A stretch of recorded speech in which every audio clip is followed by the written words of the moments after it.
Welcome to this course. The first part of the course in chemistry, which is introductory, is on atomic structure and spectroscopy. What we would do in the limited period of this 6 to 8 weeks is to introduce the basic theory and methods which are used to understand atomic and molecular structure, and also to explain what we see in the experiments, namely in spectroscopy. Spectroscopy is the interaction of radiation with matter and also provides the experimental tool and verification for all the things that we have understood so far in molecular and atomic quantum mechanics. Being an introductory course meant for the first or second year students entering the college, I would keep the mathematics to a reasonably low level. However, I don't want to make any approximate statements as far as possible. I want to make the statements as quantitatively as I can, and there are obviously exercises and assignments for you to practice that, and then you can have this also discussed with your teachers in class in some sort of a reversed class mode to have the teachers interact with you and solve problems for you. Okay. The only way to learn the subject is by solving as many problems, that is by learning by doing, and I would very strongly recommend that you solve every problem that is proposed in this lecture series, every assignment that is given, and also every in-class exercise which is provided along with the lectures. Okay. The first introduction to quantum mechanics is something that needs a little bit of elaboration as to why it is important. Almost at the turn of the last century, to be precise 1900, Max Planck came up with the hypothesis that energy emitted or absorbed by the material bodies does not happen in a continuous fashion, but that it is emitted in packets, quantas. And he came up with this famous formula for the energy in terms of the quantas and in terms of the frequency of light that gets emitted by the formula E is equal to h nu, where nu is the frequency of the radiation that gets emitted or the radiation that gets absorbed by the material bodies. And he introduced a constant which was not known until then and called this as the Planck's constant. He didn't call it, all the others did, since it was his fundamental contribution. And he proposed a value somewhere around 6.6 to 10 raised to minus 34 joule second. And since this is energy and frequency is per second, the dimension of the constant, the Planck's constant, is energy into time.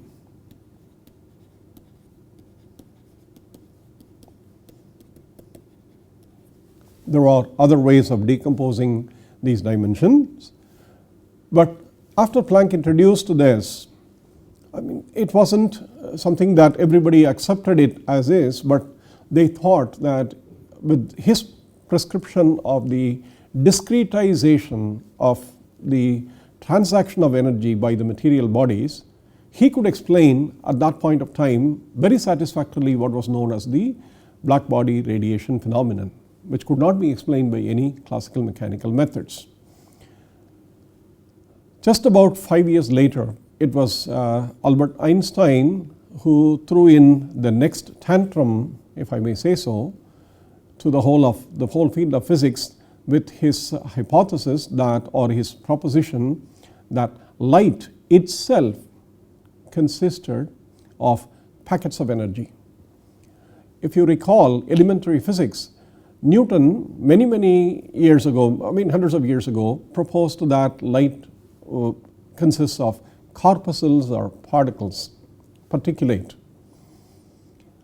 That was disputed later by Huygens and many others through the experiments of diffraction, interference, and many well established physical experiments, and they proposed that light had to be a wave.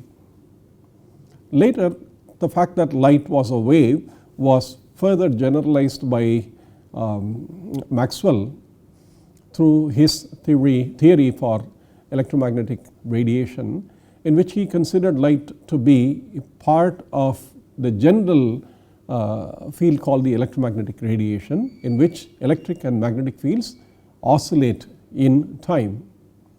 So the property that light is a wave was well established for more than 200 years.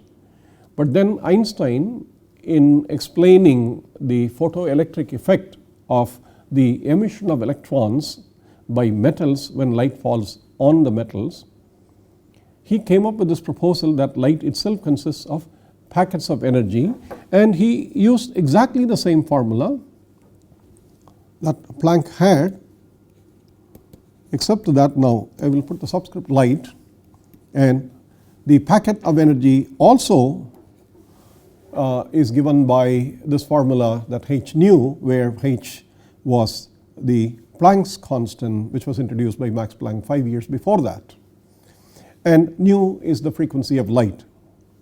So there was this difficulty that how can light be both wave and particle, and this discussion continued for some time, and it was Louis de Broglie who added some more light into this whole process of description, namely that all material particles which are in motion can be ascribed with a wavelength, in addition to a momentum which involves the mass, and the mass is of course localized, and therefore all material particles which are localized while they are traveling, while they are moving, can be associated with a wavelength, and he called it as the matter wave.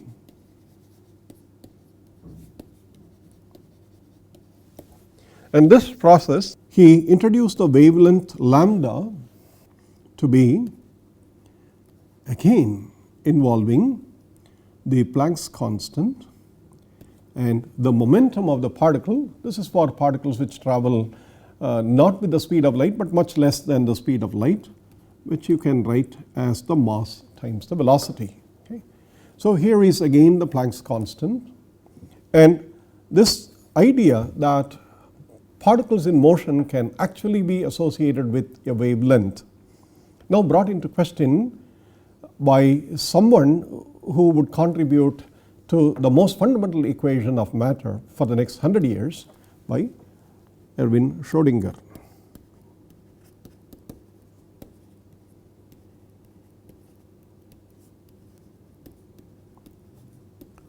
Schrodinger asked himself the question that what these the dynamical equations governing such matter waves would be. Why this question? Because Newton and many others had described the planetary motion and the motion of macroscopic particles through their equations of motion. The dynamics in time, that is how things change in time. That dynamics was well known through Newton's equations of motion. Then the dynamics of electromagnetic radiation. I mean, the properties of electromagnetic radiation were obviously described by Maxwell, known as the theory of classical electromagnetism. So there were theories for the time evolution of waves and the time evolution of particles, but things which behave particle and wave-like, is there a separate dynamical equation that will govern their evolution in time? And Schrodinger came up with a proposal and an answer which became the most famous equation of the last century, called the Schrodinger equation, and I will write that out.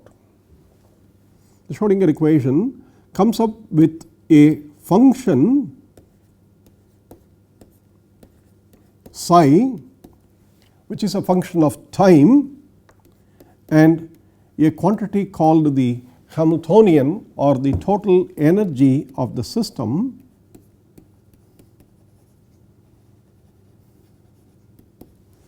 and it involves the imaginary number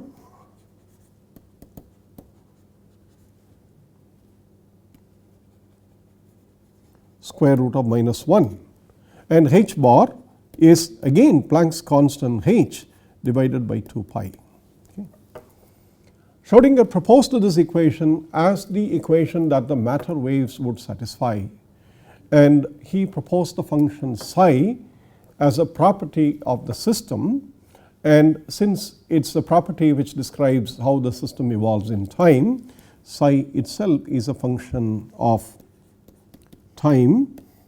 But in addition to time, it is also a function of the position or the momentum, but not both.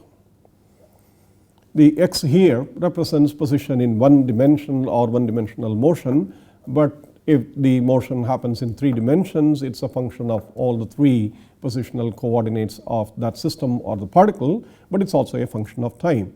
Schrodinger proposed this wave function, and then when the question was asked, what does this wave function mean, even he had difficulty explaining the physical property or the physical characteristics of the wave function.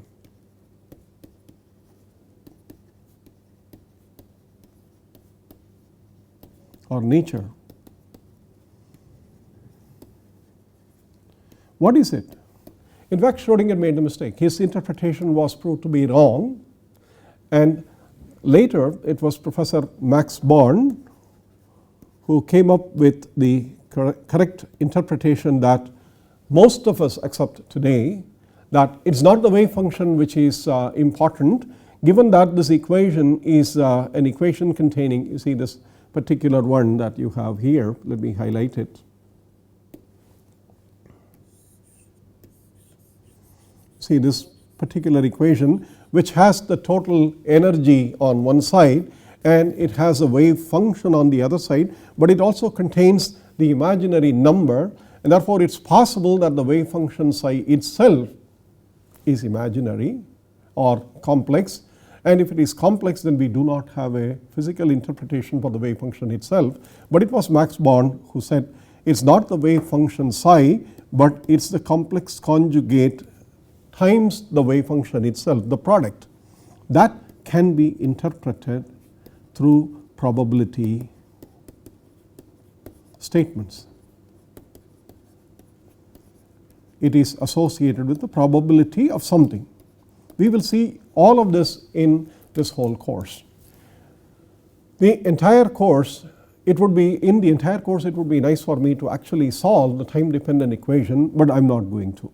I would limit myself to a much smaller subset of the Schrodinger equation known as the time independent Schrodinger equation.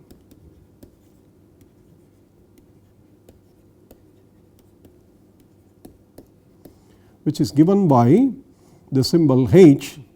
Let me write it with a different wave function psi, capital, as a constant times psi, and this is time independent in the sense the Hamiltonian or the total energy associated with that system is not time dependent, or it is time independent.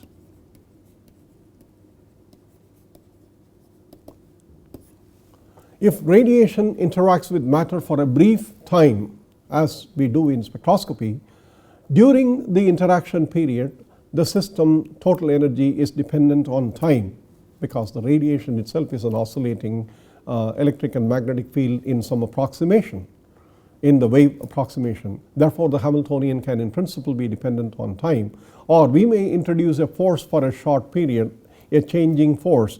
Therefore, the Hamiltonian, which represents the total energy of the system, may actually depend on time, but we will not consider those cases. We will consider those problems in this particular course of short 2 weeks or 8 weeks or 10 weeks period. We would study only the time independent Schrodinger equation, and this would be done with simple model problems in the entire course, models. And these models will later be associated with the chemical systems in order to give you the feel for why chemists are interested in it. I welcome you all to this course, and I hope that you will enjoy the learning process in the next 8 weeks or so.